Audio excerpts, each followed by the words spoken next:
Short inquiry lang po for the defense, particularly kay Attorney Mark Biduan.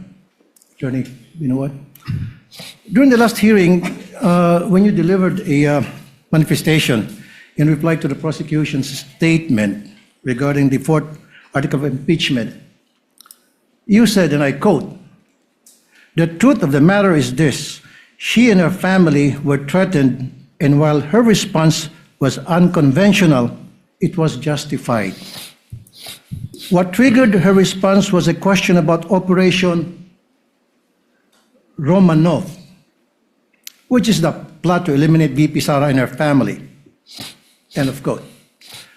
Now, Attorney Vinluan, this Operation Romanov that you mentioned, are you referring to the Operation Romanov mentioned by the blogger Princess Maui during the online press conference of VP Sara? Yes, Your Honor. Okay. So the question was raised during the press con by this Princess Maui, but I did not see her name sa list of defense witnesses in the pre-trial order. So will you be presenting her as your witness?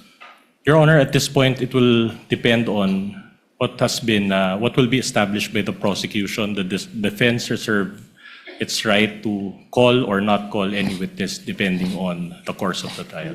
Oh, I see. Okay. So, in other words, will you also be presenting any other witness to prove this threat or this Operation Romanov?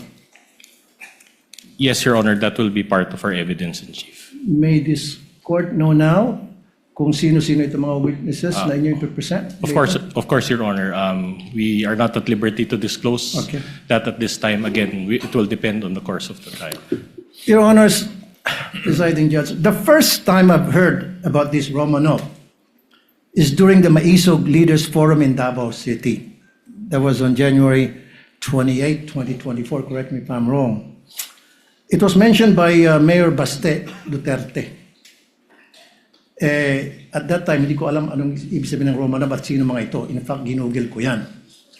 Sino tong family Romanov? So napag-alaman ko, apparently, they were the ruling family in Russia that was murdered by the Bolsheviks in the night of July 16, 1918. Malapit-lapit na sa anniversary, 108th anniversary. Kasi ano ba tayo ngayon, July 13.